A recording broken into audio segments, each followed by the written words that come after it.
बैठका घेत आहेत सगळ्याच भागामध्ये जाऊन बैठका कंप्लीट करतात आज शरद पवारांची भेट घ्यायला आलेला आहे काय नेमके भेट ही सदिच्छा भेट आहे आणि गेले 3 दिवसापासून ज्या आम्ही पुण्याला निसर्गामध्ये पक्षाच्या वेगवेगळ्या विभागाच्या बैठका घेतलेल्या आहेत त्या बैठकाचा जी काही आढावा आहे तो साहेबांच्या कानावर घालायला एवढ्यासाठीच आलेलो आहे.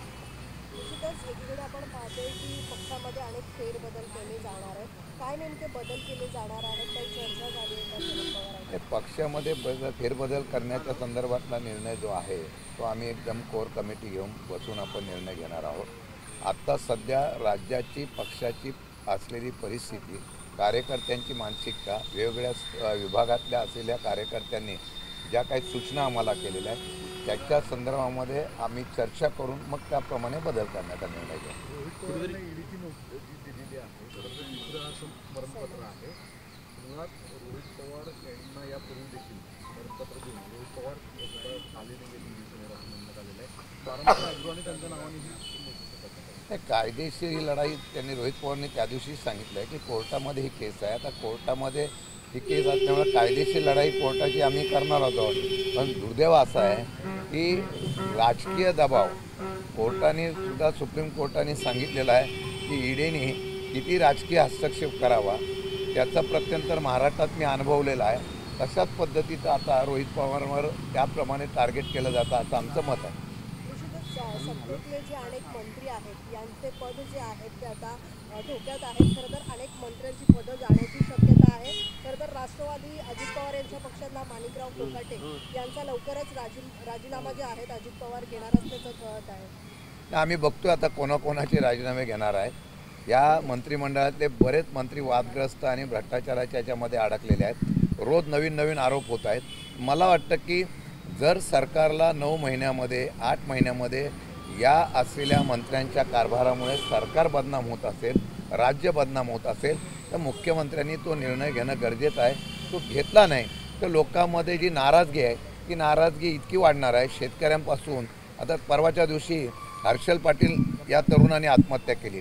खरं म्हणतं तर मी आज बघितलं की बांधकाम विभागाला सुद्धा 46,000 कोटी रुपये देणं थकबाकी आहे. राज्यामध्ये वेगवेगळ्या ठिकाणी कंत्राटदार आंदोलन करत आहेत. काही लोक आत्महत्या करत आहेत. सरकार संवेदनशील नाही आहे.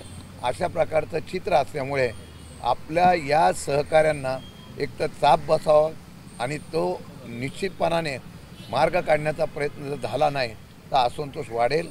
आणि मला वाटतं की आता मुख्यमंत्र्यांनी या बाबतीमध्ये निर्णय घ्यावा आणि जे वादग्रस्त मंत्री आहेत ज्यांच्यावर विरोधी पक्ष म्हणून आम्ही आरोप केलेले आहेत त्यांना मंत्रिमंडळातून डच्चू देणं पाहिजे.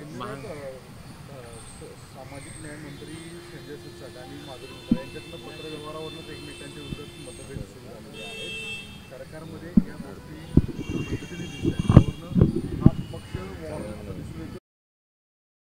एकमेकांना कटशा करण्याचा प्रयत्न होतोय. नाईलाजानी झालेली महायुती दिसते आहे. प्रत्येकाला वाटतं मी मुख्यमंत्री उद्या होईल अशा प्रकारचंच प्रत्येकाला वाटत असल्यामुळे त्यांचे सहकारी त्यांचे मंत्री कोणाचंही एकमेकांचं ऐकत नाही अशी परिस्थिती आहे.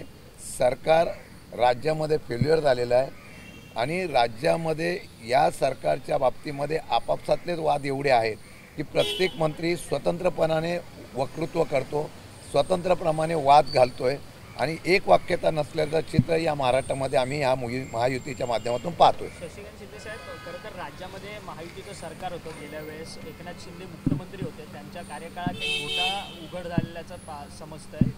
सुमित फॅसिलिटीजचे जे प्रमुख आहेत अमित साळुंखे यांना झारखंडमधल्या पोलिसांनी अटक केली आहे झारखंडमधल्या दारू घोटाळ्यावरतून. परंतु त्यांचे कुठेतरी धागेदोरे हे श्रीकांत शिंदे फाउंडेशन सोबत आहेत असं संजय राऊत आरोप लावतात. नाही संजय राऊतांनी जो आरोप केलेला आहे विधिमंडळामध्ये सुद्धा ॲम्ब्युलन्स घोटाळा हा आम्ही विधिमंडळात काढला होता. या ॲम्ब्युलन्स घोटाळ्यामध्ये या असलेल्या व्यक्तीचा सहभाग आहे त्याला हे कॉन्ट्रॅक्ट दिलेलं आहे अशा प्रकारची माहिती आम्ही सभागृहात दिली होती. परंतु त्याच्यावर कुठल्याही प्रकारची कारवाई केली गेली नाही. फक्त विरोधकांच्या असलेल्या चौकशी करायची आणि त्यांच्यावर दबाव टाकायचा आणि आपल्या असलेल्या सत्तेमधल्या मंत्र्यांच्यावर ज्या काय आरोप घोटाळे होत आहेत त्याच्यावर कुठली चौकशी करायची नाही अशा प्रकारचा दुजाभाव होतो आहे. आमचं म्हणणं आहे जर झारखंडच्या सरकारने कारवाई केली असेल त्याचे धाकेदोरे जर महाराष्ट्रामध्ये असतील तर त्याची महाराष्ट्र सरकारने सुद्धा चौकशी करून कारवाई केली पाहिजे, अशा प्रकारची आमची मागणी आहे. माणिकराव कोकाटे यांचा राजीनामा होण्याची शक्यता आहे आणि या सगळ्या पार्श्वभूमीवरतीच आता माणिकराव कोकाटे नंदुरबारमधल्या प्रसिद्ध शनी मंदिरात दर्शन घ्यायला गेलेले आहेत. श्रावणातला पहिला शनिवार आहे आज. आता शेवटी त्यांनी परमेश्वराकडे, आता ह्या सरकारमधले अनेक मंत्री परमेश्वराचा दावा करतायत. काही लोकांना मंत्रिपद पाहिजे, ते त्या ठिकाणी मंत्रिपद पाहिजे, ते त्याप्रमाणे परमेश्वराचा आणि वेगवेगळ्या पूजा करतायत. काही लोक मंत्रिपद टिकवण्यासाठी पूजा करतायत आणि काही लोक आपल्या वेगवेगळ्या प्रकारच्या असलेल्या पूजा अर्चातून आपलं स्थान बळकट करण्याचा प्रयत्न होतोय. हे खरं म्हटलं तर अशा पद्धतीची परिस्थिती या महाराष्ट्रामध्ये रोज आम्ही पाहतो. मुख्यमंत्र्यांनी पण कुठेतरी नाराजी बोलून दाखवलेली आहे की ज्या प्रकारे मंत्र्यांचं वर्तन आहे. माझं म्हणणं असं आहे की मुख्यमंत्र्यांनी नाराजगी दाखवण्यापेक्षा कारवाई करणं आणि कठोर निर्णय घेणं गरजेचं आहे. आता मुख्यमंत्र्यांची आणि सरकारची प्रतिमा ही हतबलतेची अशा प्रकारचं चित्र या महाराष्ट्रामध्ये पाहायला मिळेल. गेल्या 3 दिवसांपासून पुण्यात तुम्ही मॅरेथॉन बैठका घेत आहेत. आगामी स्थानिक स्वराज्य संस्थांच्या निवडणुका आहेत, पुणे, मुंबई, नाशिक सारख्या महानगरपालिकेच्या. त्यामध्ये काही लोकांची मतं तुम्ही विचारात घेतली आहेत का कार्यकर्त्यांची, की एकला चलोरीची भूमिका घ्यायची की महाविकास आघाडीसोबत जाण्याची? नाही, यामध्ये 2 मुद्दे आहेत आमचे. या मुद्द्यामध्ये आम्ही अख्ख्या 3 दिवस महाराष्ट्रातल्या फ्रंटलच्या विभागाची आम्ही बैठक घेतली. त्या विभागामध्ये प्रत्येकाचं मनोगत, प्रत्येकाच्या सूचना, प्रत्येकाची पक्ष म्हणून संघटना म्हणून काय अशा प्रकारे करावं याच्या बाबतीत भूमिका ऐकून घेतली. मी तुम्हाला विशेषतः सांगू इच्छितो की नेते गेले पण खाली जो आमचे कार्यकर्ते आहेत ते आहेत त्या जागेवर पवारसाहेबांच्या पाठीमागे ठाम आहे. हा चित्र आम्हाला 3 दिवसामध्ये पाहायला मिळालं. गर्दी फार होती, कार्यकर्त्यांमध्ये आत्मविश्वास होता. चित्र बदलण्याचं त्यांना उमेद आहे आणि मला वाटतं की या संदर्भामध्ये वेगवेगळ्या प्रकारचे विषय आलेले आहेत. काही ठिकाणी पक्ष मजबूत करण्याच्या बाबतीमधल्या सूचना आलेल्या आहेत. काही ठिकाणी स्वतंत्रपणाने लढायचं का महाविकास आघाडीमध्ये लढायचे. आज तरी आमची भूमिका महाविकास आघाडी म्हणून लढण्याच्या संदर्भातली कार्यकर्त्यांची आणि आमची ठाम आहे. या मताचं विभाजन न होता विरोधकांना त्याप्रमाणे जशा पद्धतीने उत्तर द्यायला पाहिजे त्याप्रमाणे निवडणुकीला समोर झालं पाहिजे असं आमचं मत आहे. आज ह्याच्या संदर्भामध्ये चर्चा, जो आढावा आहे मी पवारसाहेबांच्याकडे देऊ, चर्चा करू आणि पुढची दिशा ठरवू. लाडकी बहीण योजनेमध्ये मोठा गैरव्यवहार झालेला आहे. पुरुषांनी देखील 14,298 पुरुषांनी म्हणजे लाडक्या भावांनी याच्यामध्ये बहिणींचा लाभ घेतलेला आहे. आम्ही सातत्याने सांगत होतो ह्या लाडक्या बहिणी योजनेच्या संदर्भातून ज्या वेळेला ही योजना निवडणुकीच्या अगोदर जाहीर केली त्यावेळेला गरज नसलेले सगळेजण लाभार्थी झाले. सरकारने स्वतःच्या पैसे न देता तिजोरीतले पैसे तसेच वाटले आणि आता निकष लावण्याचा प्रयत्न सुरू केला. आम्ही सभागृहामध्ये हेच मांडत होतो, जे पैसे चुकीचे वाटले असतील तर ते वसूल करण्याची ताकद ठेवणार का? मंत्र्यांनी स्पष्ट शब्दात सांगितलं, जे वाटले ते पैसे आम्ही परत वसूल करणार नाही.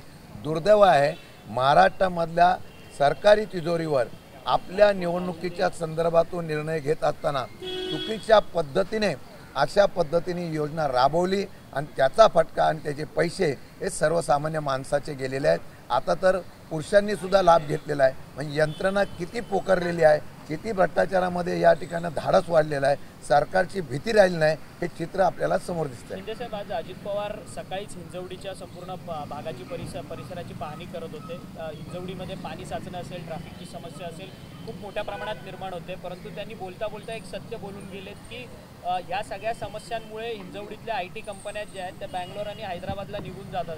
100% मी पण काल तो कार्यकर्ते जे आमचे बोलत होते त्यावेळेला हाच मुद्दा आला. पुण्याची ट्रॅफिक हा विषय खरं म्हटलं तर फार मोठ्या प्रमाणात लोकांच्या मनामध्ये नाराजगी आहे. पर्याय काय करायचा त्याच्यावर अजून चर्चा नाही. मॅट्रोचं काम 20% फक्त झालेलं आहे. रिंग रोडच्या बाबतीमध्ये फक्त तरतूद चर्चा एवढंच आहे. माझं आजही म्हणणं आहे की जिथे मॅट्रोची खरी आवश्यकता आहे तिथल्या मॅट्रोला निधी देण्याच्या ऐवजी महाराष्ट्रामध्ये सगळीकडे मॅट्रोचं जाळं उभं करायचं किंबहुना जिल्हा स्तरावरपर्यंत मॅट्रोची जाळं न्यायचं अशा प्रकारचं एक हट्ट या सरकारने केला. मॅट्रो तरी कोण करतं आहे? 1% त्या ठिकाणी कर हा लोकांच्यावर लादला जातो आणि त्यातून मॅट्रो केली जाते. सरकार काय उपकार करत नाही. पण हिंजवडीमध्ये वस्तुस्थिती आहे 2-2, 3-3 तास हिंजवडीमध्ये जायला लागत असेल याच्यासारखं दुर्भाग्य नाही.